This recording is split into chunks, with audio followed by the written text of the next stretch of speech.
Howdy everyone, Zakalachi here, and today I have an overview of the Wolf Clan. These canines are considered the best fighters in Armello, and while all contenders for the throne will need to fight, the Wolves' abilities give them advantages in combat over the competition. They typically finish with Kingslayer or Prestige victories, but of course everyone can always go for any win condition.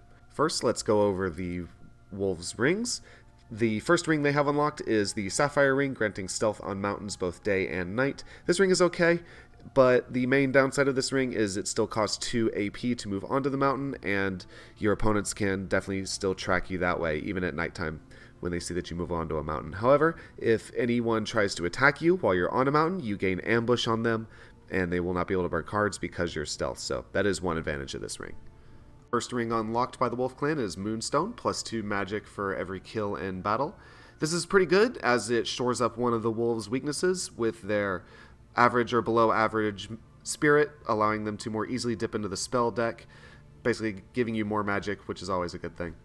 Next is the Onyx Ring, plus 2 gold for every kill in battle, similar to Moonstone, but I think this is a bit more useful, a bit more versatile, because everyone needs gold all the time, and getting plus 2 gold for every kill, even if it's a situation where you both die in combat, you still gain that plus 2 gold, and it allows you to more comfortably fit the expensive items into your kit sooner, or possibly play some trickery cards as wolves. So Onyx is a very good ring in my opinion. But possibly the best wolf ring is Celestite, ignoring the mountain movement penalty. This is pretty great because if you're having a rough game, you can more easily bounce back into it. You can take other paths that are not as easily available to the other characters. Sometimes when the map generates, there is a line of mountains going from the palace to the edge, and you can more easily navigate those types of situations. So just all around, a great versatile ring. Can never go wrong with Celestite on your wolves. Rubelite is unlocked with the Usurpers DLC pack. It gives plus 3 fight when you have 3 or less health. This ring is pretty good because it keeps the other heroes at arm's length whenever you're at low health. They don't want to fight you when you have 3 additional dice on them. But it also allows the wolves to more reliably trigger their abilities when they're at low health, thus helping them win combats and stay alive longer, hopefully. And finally, we have Chrysocolla from the Rivals DLC. This ring is situational, but it's very thematic. It basically turns the wolves into true hunters. The scouting is very useful for keeping an eye on all the perils around the map whenever your opponents get down to low health, and then the plus 1 sword is a nice little bonus on top. This allows the wolves to never be surprised when they're fighting someone at low health, which can be very nice in certain situations. Now to discuss the heroes of the Wolf Clan, starting with Fane, the Winter Wolf. Fane is all around just a solid character. He's great for beginners and experienced people alike. His starting stat spread is 5-5-3-3, which is good for a fighter, but I'm going to bring this up a lot. 3 wits isn't quite enough. Just you can't cycle through decks and have cards in your hand to be able to burn reliably, so that is one of his main weaknesses. His ability is Swordmaster, which enables all of his swords burned in combat to gain Pierce, which is fantastic. It helps him ensure kills, especially against the king, and overall just makes Fane a consistent threat. You never know when you're going to fight him if he just has a handful of swords and will instantly kill you in retaliation.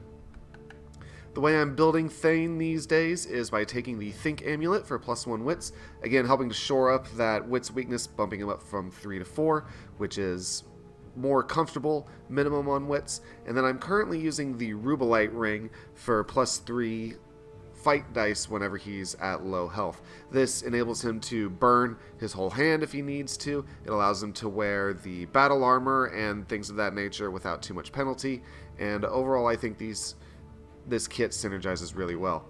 In general, you can always run the 2 gain from kill rings or Celestite. Second in the wolves is River, the Howling Arrow. I think she is one of the best characters in the entire game, and probably the best wolf out of everyone in the clan. Her starting stat spread is 4-5-4-3, which is nice and balanced. You can build pretty much any direction with her. Take some spirit to be more of a spellcaster, take more fight to be a, traditional wolf, but her ability is where the real magic is, Huntress. That allows River to shoot her arrow for plus 1 damage before initiating battle whenever she's attacking. If her target is killed, then she stands her ground, but that's still a fantastic ability, allowing River to pick off 1 HP targets with no risk to herself. She doesn't have to risk actually going into combat and dying. And then she can also snipe the king on that final day when he's down to 1 HP as well. But everyone knows River can do that and will generally try to team up on you by the end of the game. So you got to be prepared for that. I've been building River recently with the Chrysocolla ring, mainly because when the opponents have 3 health or less, you get Scout on them, and then they will never be able to hide from your arrow, and you can always initiate that first strike on low HP targets. The +1 sword is a nice little cherry on top in those situations. And then the Resist Amulet is also very nice for that always-on +1 shield. I used to build River with Scratch and Think as well, but I find she also makes really good use of Resist. Let me know what you think about this set in the comments. And the final thing is you typically do not want to take Moonstone and Onyx because these do not trigger on the arrow kills, only kills in combat. And from the Usurpers DLC is Magne the Unbroken. She's personally probably my favorite wolf.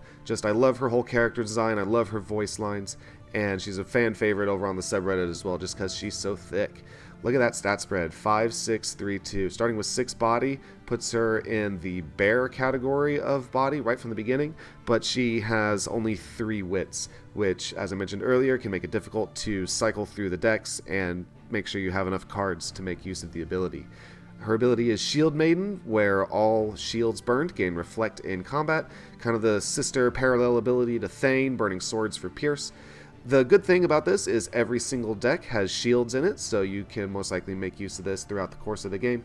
The bad news is I think shields are personally just a little bit less impactful than piercing, only because your opponent needs to roll enough hits to activate the shield's reflected hit back. But beyond that, I think it's still a really solid ability. The way I've been building Magne is, of course, with the Think Amulet to patch up her wits up to 4, just like with Fane, and then she can really use either Onyx or Moonstone as a ring.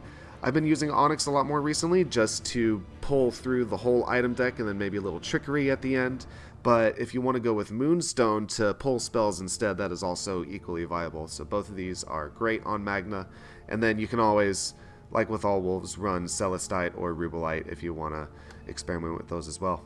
But yeah, Magne is really fun and one of my favorites.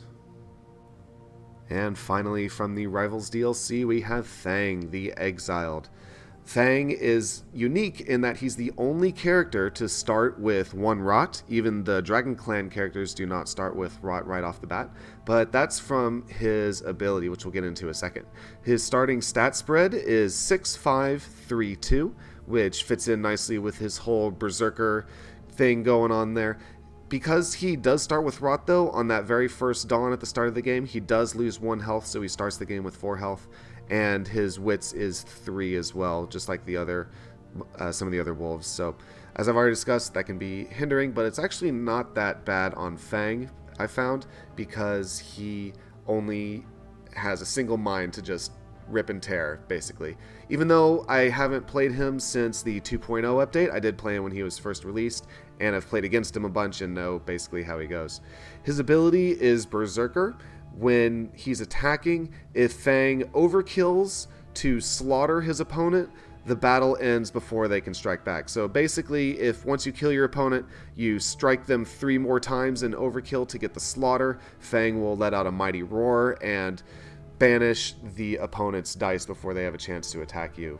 The only issue with this is it only activates when you are attacking somebody else, not when they are attacking you. So there's generally 2 ways to equip for Fang. Either go all out offensive and then just play aggressively as possible on your gear, or you can equip all defensive items in case you find you're getting focused down and are having typically a rough game.